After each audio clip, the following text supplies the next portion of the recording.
Good morning, church.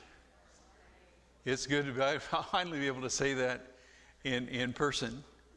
And it's good to see all of you here today, and we certainly want to welcome everyone who's worshiping with us today via the internet. I hate masks. And I'm sure most of you do too.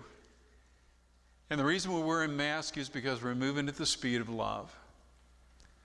And that mask right now says, I want to be sure that I keep you healthy. I want to be sure that I don't infect you. It's not just a gesture, okay? It's a very meaningful thing at this point in time. We are in the midst of a really crazy situation, aren't we? I've never known in my lifetime, and my lifetime keeps getting longer and longer, and I've never known in my lifetime a situation where there have been so many unknowns, so many questions about things, and the most knowledgeable among us are just kind of stumbling along, trying to figure out what to do and what to do next. And I'm just appreciating that we're able to take this baby step today in being able to come together again to worship. And I'll tell you something. Since I was littler than I can remember, okay, my parents brought me to church and I've come to church. And I have always just taken for granted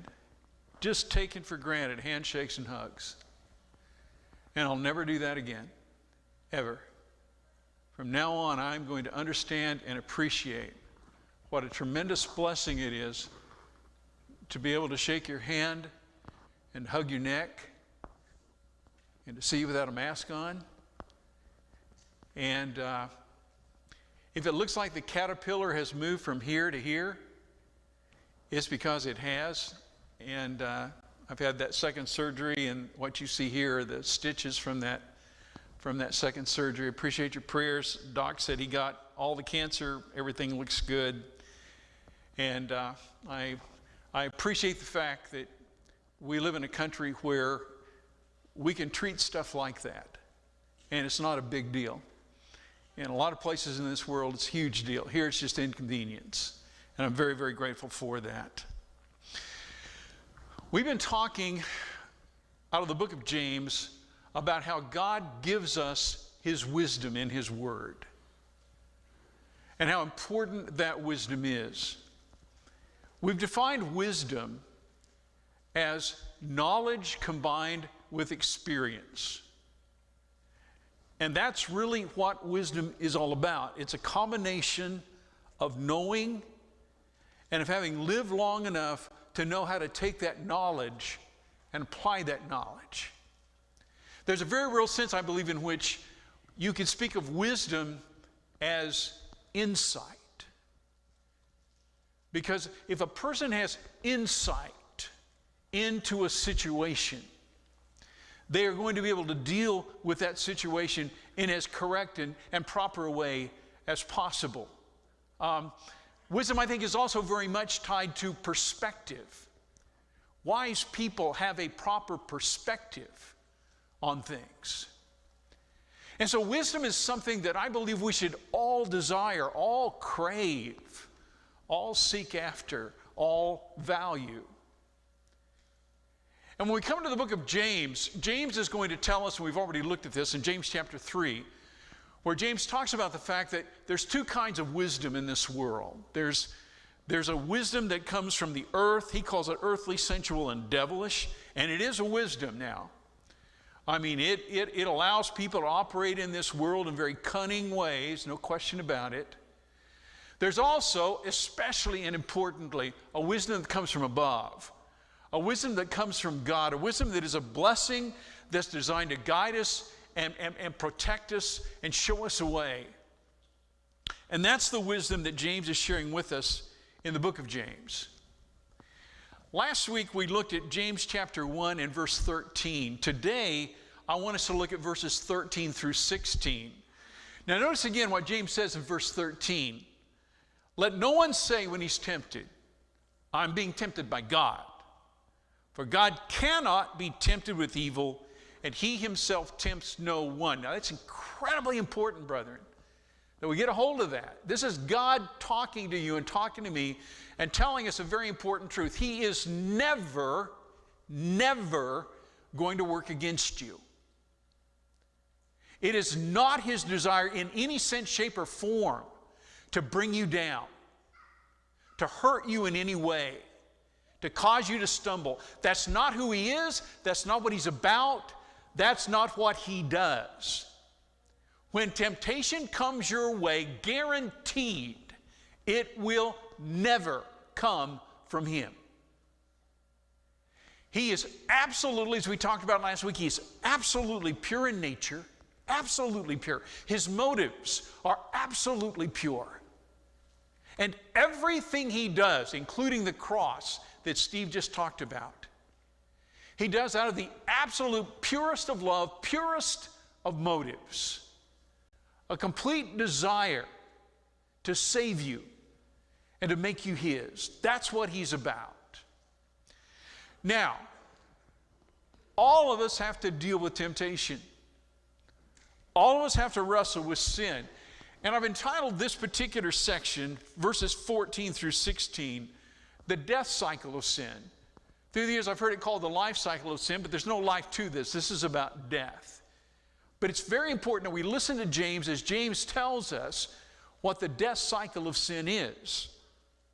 Verse 14, but each person is tempted when he is lured and enticed by his own desire. Then desire, when it is conceived, gives birth to sin. And sin, when it is fully grown, brings forth death. Do not be deceived, my beloved brothers. Now, I want us to take this passage systematically apart, and I want us to look at the insight, the perspective, the wisdom that God's giving to you and giving to me as he talks about the struggle that we face every day as we deal with temptation. In verse 14, again, notice how he begins. But each person is tempted when he is lured and enticed by his own desire. Let me make three quick observations, and then we'll come back and kind of tie these together. Number one, the source of temptation is not the devil. You say, wait a minute, no. Listen to what James says. The source of temptation is not the devil. All the devil does, brothers and sisters, is set the table. Now, he sets the table, but he counts on your appetite. He counts on you coming up to eat at the table. He doesn't force you to eat. He sets it out there and welcomes you to eat. All right? Secondly, temptation, notice, he's very clear. It originates not from outside of us, but from inside of us. The luring and enticing comes from inside you in your response to what you see outside. And by the way, when it says you are lured and enticed by your own desire, I really wish that the translation was not desire here. I really think it's more appropriate to translate as some do lust. Because you see, when you talk about desire, yes, Dan, do you desire this? And I say, yeah, I desire that. Well, that simply means that I want that, but it does not address in any sense, shape, or form how much I want it. There's no degree there, okay? You have to imply that or figure that out on your own. But if I say I lust after something, that's completely different, isn't it?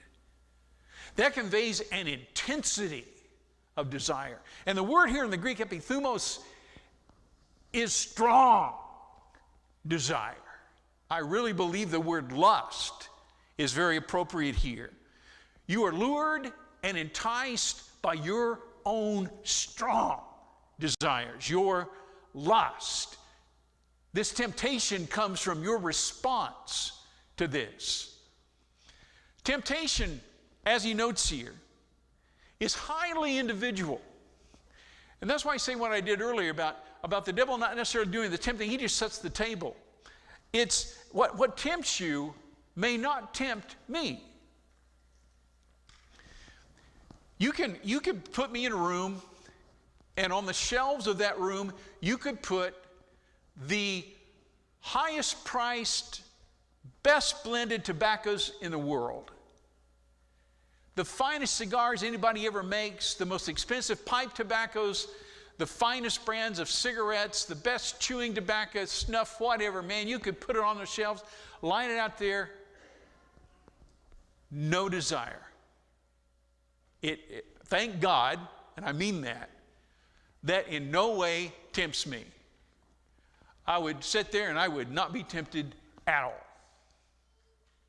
Now, put me in a room, and inside that room, you put fresh baked bread, and you put rolls, and cinnamon rolls, and buns, and donuts, and they're all fresh baked, and just the lust will come out. And Dan is going to be struggling not only with, it's not wise for Dan to get into this and start tying into it, but Dan knows that once he starts, it's going to be very hard for Dan to stop. Dan's not just going to want one donut, one slice of bread, one this or that. Dan's going to want more than Dan needs to eat. You see what? You can take some people, if you put them in that room with that tobacco, it'd be torture for them because they're drawn to it. Perhaps they're addicted to it. And they would really struggle with it. And the bread thing might not bother them at all. You understand what I'm saying? What the devil's going to do, brothers and sisters, he's going to set all kinds of tables out here, and he's going to put all kinds of stuff out here, and then he's just going to see what you hit on. What works with you, what tempts you, what draws you. Again, temptation is highly, James says this, Dan's not saying it, James says it. You are lured and enticed by your own desire. It's what punches your button that you struggle with, okay? And so what does that say? It says, I better be aware of where my weaknesses are. I don't need to be bopping into bake shops every day. I don't need to be driving through the donut drive-through over there every day. I'll be as big as this pulpit real quick. I don't need to do that. Okay? I know that. And we need to be aware of what works on us, what tempts us, what arouses the lust within us. Then he goes on to say, in verse 15, the first part, then desire, when it has conceived, gives birth to sin. Now clearly, what James is saying is sin, and I want you to think about it, sin is a process. Now a lot of times I think we think in terms of a point action, and I'm not saying that sin can't be a point action. I'm not saying that somebody can't say something and boy, you just fly off the handle and you shout something you shouldn't shout, or you punch him, or you do something you shouldn't do. I mean, we can react spontaneously and we can sin. But for the most part, I don't think that's how it happens. Sin is a process. We see something and we're drawn to it, okay? And we start thinking about it and focusing on it. And that desire within begins to grow and begins to move us toward fulfilling that desire, doing something about it. It's a process. I think a perfect example of this is found in Genesis 3, verse 6. Listen as it describes what happens with Eve and that tree of the knowledge of good and evil. So when the woman saw that the tree was good for food, and that it was a delight to the eyes, and that the tree was to be desired to make one wise, she took of its fruit and ate. She also gave some to her husband who was with her, and he ate. Question: how often do we talk ourselves into sin? We know better. We know we don't need to be heading down this path. We know we don't need to be going in that direction. Did Eve know she shouldn't eat of the fruit of that tree? She absolutely did. But what happened? Well, the devil got her to look at the tree, okay? And by the way, I think it's significant to note, artist representations of the tree of the knowledge of good and evil, often if you've looked at art from the past, that this tree's ugly and the leaves are ugly and the fruit's ugly and all that kind of stuff. That is not the picture of the tree. God made this tree beautiful. He made this fruit to look luscious. Why? Because he's wanting Adam and Eve to make a choice. Now, he's not tempting them. He's wanting to make a choice. To choose to turn away from that which could look enticing and does look enticing. But what happens? Eve looks at it and she starts thinking, well, hey, that tree looks good. The fruit looks tasty. The devil already told me it'll make me be like God, knowing both good and evil. And the next thing you know what? Desire has conceived and given birth to sin. She's eating the fruit, and not only is she eating the fruit, she's handing it to Adam, and as we've talked in previous lessons, I believe Adam goes into it with both eyes open. He knows he shouldn't eat that fruit, but she's eating it, so he's going to eat it. He's siding with her instead of God. He's making a deliberate choice in the matter. Sin comes from thought, transforms into action. But I want to stress again, it's a process, and it's a process of which we need to be desperately aware, because it's such a dangerous path to go down, and so many go down it.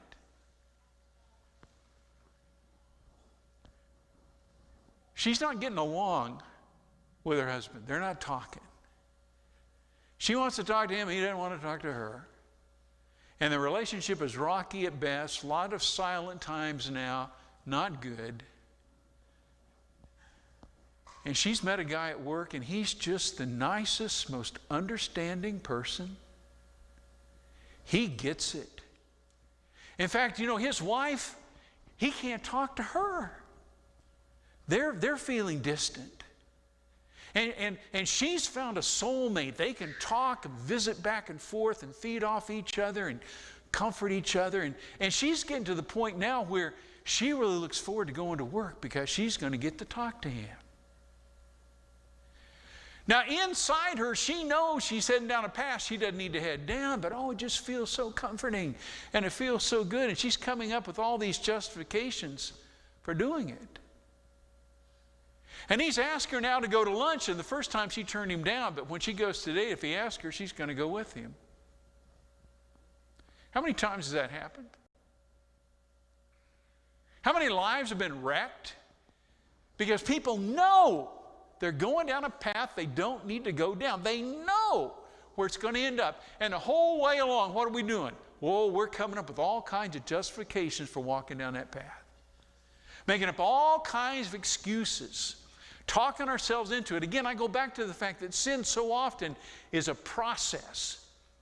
And a whole lot of that process is just convincing ourselves that somehow we're going to be the exception to the rule, that we're not going to get burned, we're not going to make a mess, we're not going to foul everything up. And it's not true. Because notice what James says next in verse 15b. And sin, when it is fully grown, brings forth thanatos. That's death.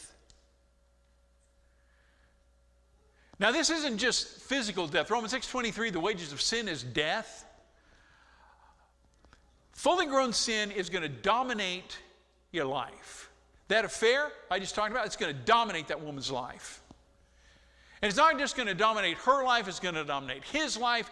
It's going to dominate the lives of their spouses. It's going to dominate the lives of their children. It's going to dominate the lives of their friends. It is going to reach out and wreak havoc in multiple ways, because that's how sin works. And sin brings forth death. Now, what's the devil saying? The devil's saying, oh, it's going to make you complete. It's going to satisfy you. Anyway, here's the shortcut to happiness. And as we're going to see in a second, he's lying because that's who he is. But that's what he's going to be telling us. Listen, sin doesn't just destroy your body. Now it destroys your body. But it also destroys a lot of other things. It destroys relationships. The situation I just described, how many tens of millions, maybe hundreds of millions of times in human history has that scenario repeated itself with the same disastrous results every single time? How many relationships have been destroyed because we head down a path we know we ought not to go down, a path we know where it's going to lead, but somehow we're convinced that we'll be the exception, that we'll find satisfaction, that we'll find happiness, that we'll find fulfillment.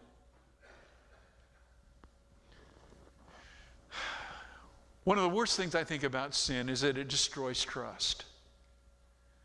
I've said on multiple occasions, you can love somebody, but you can't live with them if you can't trust them.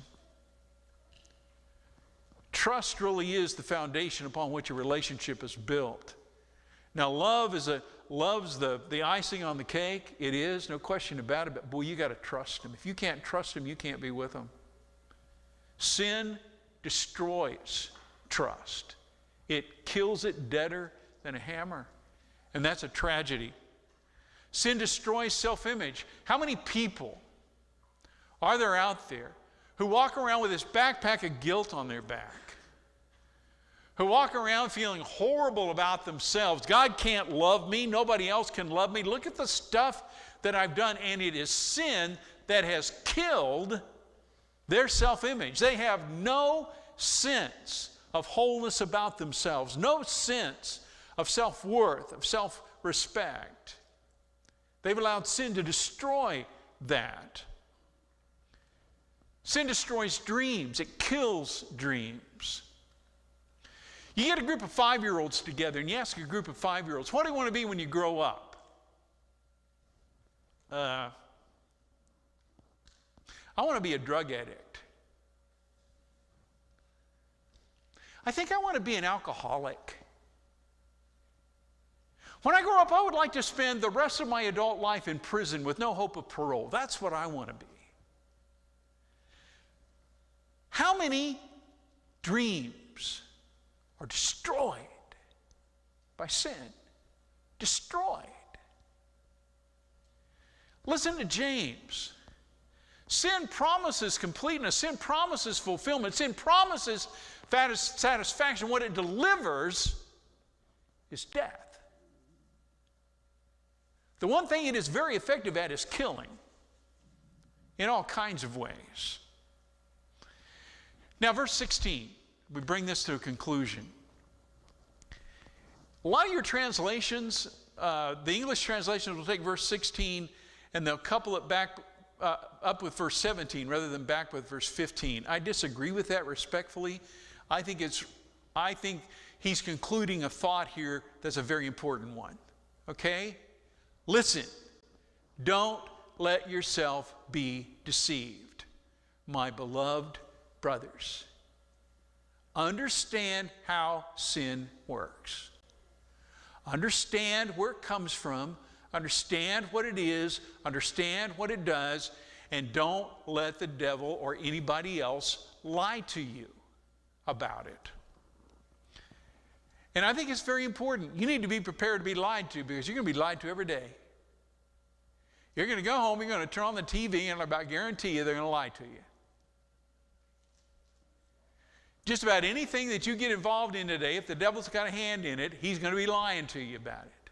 You're going to be lied to. Don't be deceived. John 8, verse 44, Jesus talking to the Jews here and lacerating them. You are of your father, the devil, and your will is to do your father's desires. He was a murderer from the beginning and does not stand in the truth because there's no truth in him. When he lies, he speaks out of his own character, for he is a liar and the father of lies. 2 Corinthians chapter 11, verse 14. Paul writes, and no wonder, for even Satan disguises himself as an angel of light. Is the devil going to lie to you? In a second he is. He is constantly out to scam you and to scam me and to convince us that we're going to be able to do wrong and still come out right. And it's not going to work that way. I got an email the other day, rather lengthy letter, from a solicitor up in Canada, informing me that a man by the name of Rouse had passed away up there and had left behind an estate worth $10 million US. There were no known heirs. And since my name was Rouse, they were contacting me to see if I would be interested in perhaps pursuing receiving a part of that estate. You gotten a letter like that lately? Most of you have at one time or another. There are all kinds of scams out there. And I'll guarantee you, if I had responded, one of the first things they would say, well, now there are going to be some fees associated with accomplishing this, and so you need to send us blah, blah, blah, blah, blah, blah. And if I sent them that, then they would send back and say, and oh, by the way, there's going to be some costs associated here and associated there, and you need to send more. And they would milk me and milk me and milk me until they had milked me dry, and I would never see a dime of any non-existent $10 million. That's such a self-evident scam that few people fall for. What breaks my heart is he's a really good liar, the devil is.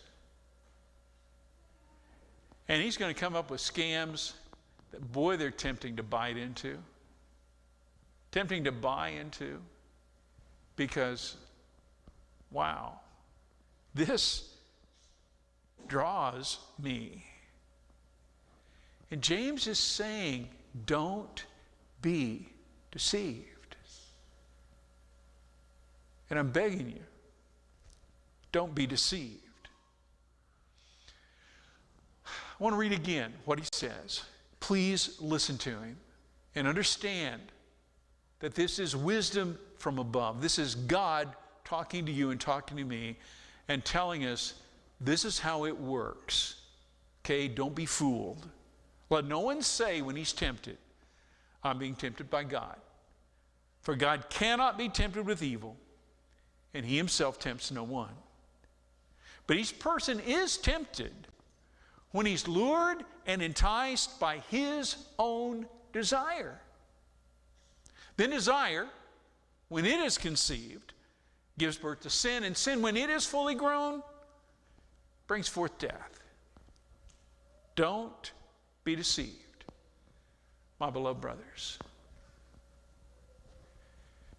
Sin sent Jesus to the cross.